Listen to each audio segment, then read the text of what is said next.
Hi everyone, and welcome to this time-lapse version of lovely little Clementine, the long-haired Dachshund.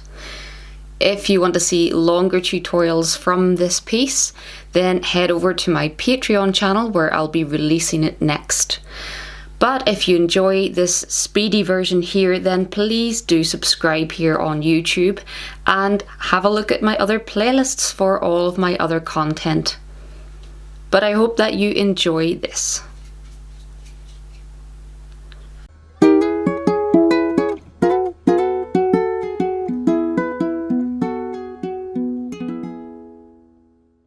An absolute dream of a photo reference to work from. Little Clementine is an outdoor, adventurous doggy, just like these little hounds really are. So I loved the setting of this piece, the lovely light blue sky in the background to set off her lovely creamy colours. A little hint of some landscape over to the right here, but I'm keeping everything nice and out of focus so that all of that detail can be in the dog and a little bit of the foreground area that she's standing on. So I speed through that background bit and I'm straight on to the dog. Starting at the top of the dog, working my way down so that I don't smudge the work that I've already done. That's the normal process for my soft pastel pieces. It just makes sense to work from the top down and usually from left to right, but in this case the head is right at the top here, so I make a start on her little face. And anyone who knows me or my work knows that I'm a total Dachshund fan. I've got a little Dachshund myself, a little red coloured one, and I've grown up with lots of these little dogs, including a blonde one.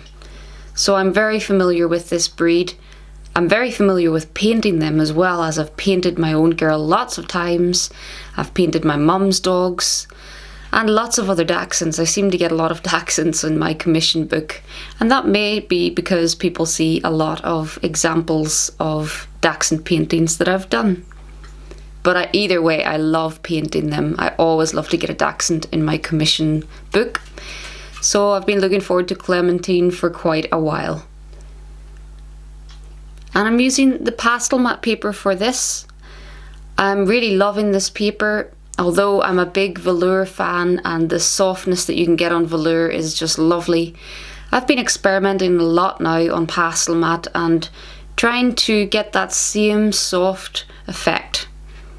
And there's so much fur going on in this one.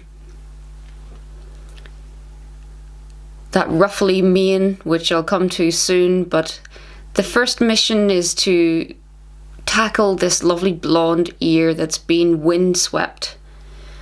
And trying to get all of those bits of fur that are individual strands or little clumps of fur. And again, just working from dark to light as I always do. Getting my dark in-between tones, so those colours that I can see in between the hairs, getting those down first. And then working my way gradually up to what will be the brightest colour. So all of this I will show on Patreon. I'll slow things down, add some colour codes to let you see exactly what colours I'm using, and of course give you some in-depth narration telling you exactly what I'm doing. But it's always interesting, I think, to see the speedy version, and it gives you a good idea of how I go about building up this effect.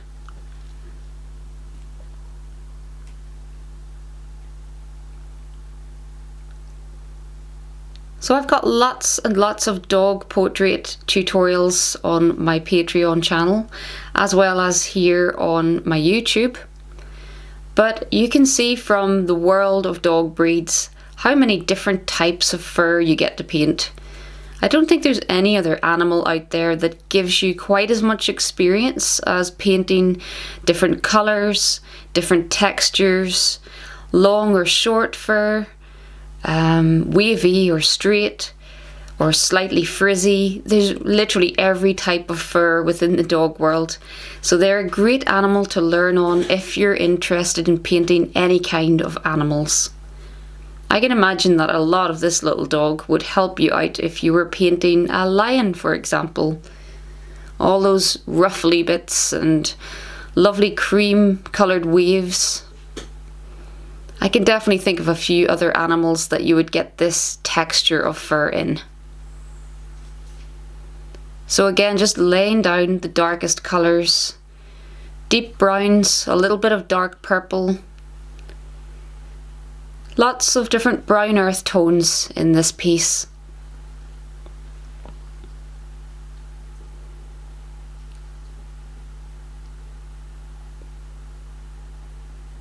But it's always fun when you get the face done in a portrait and you've got someone alive, maybe not looking at you in this case, but certainly adds a lot of life to the piece and motivates you to continue. So it's always nice when you get to start with the face first.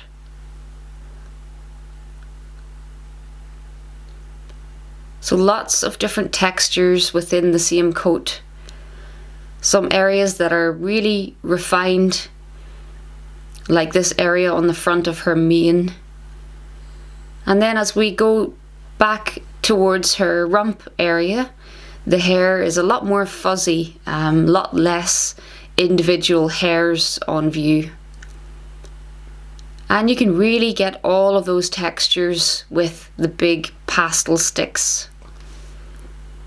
You can see that I do lift some pastel pencil here and there, just to get a little bit of detail, especially on the very ends of the finest hairs, just sweeping out the little lines to create very, very fine edges.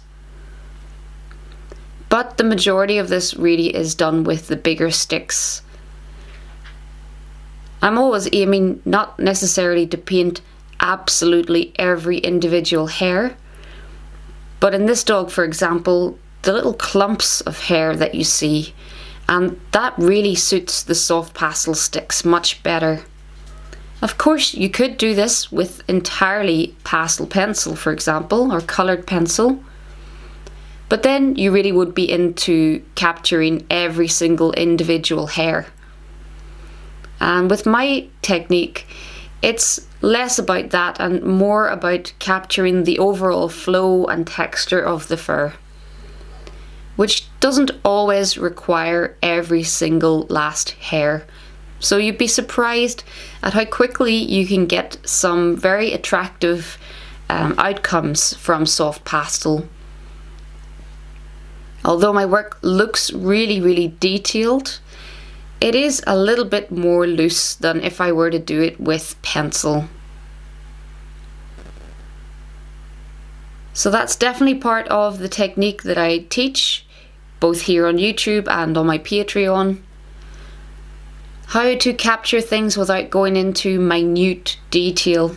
How to make it appear photorealistic without actually being a total slave to the photo reference.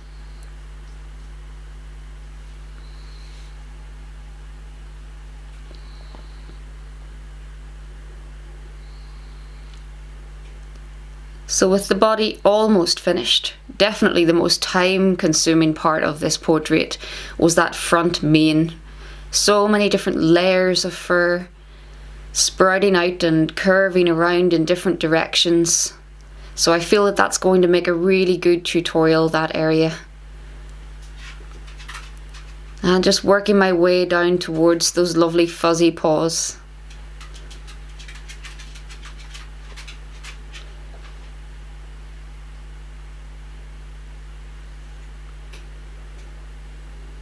And then of course the final part of this portrait is what she's standing on, because like I mentioned, she's an adventurous pup and she's in the outdoor world, standing on some lovely textured logs.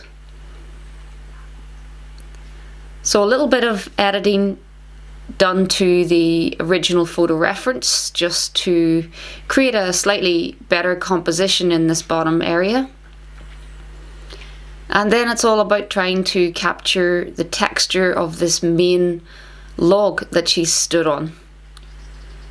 And I didn't want to go into too much detail on it because I'd really like the detail in the little dog to be the thing that really jumps out at you. But at the same time, there are such beautiful textures on the wood that it would be a shame not to include some of it. So all the same colours that are within the dog being used also on the log. This entire painting is made up of such lovely earthy colours. She really suits her environment.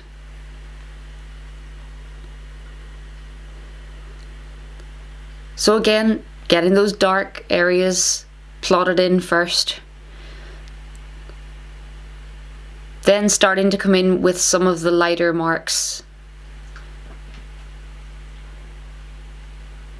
Letting this background area of the log be a little bit more out of focus. And as I said, just trying to keep all of the main detail in the dog rather than let the log become too distracting.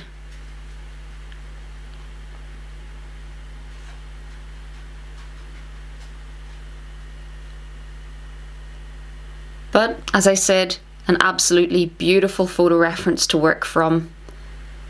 Loved everything about this one. The setting, the pose of the dog, the lovely natural lighting. If they were all like this, my job would be an absolute dream. But maybe that's just because I'm an absolute Dachshund fancier.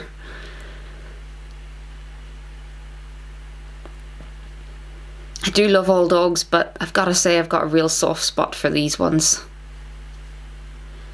So coming close to the end, I hope that you've enjoyed seeing my progress on this piece.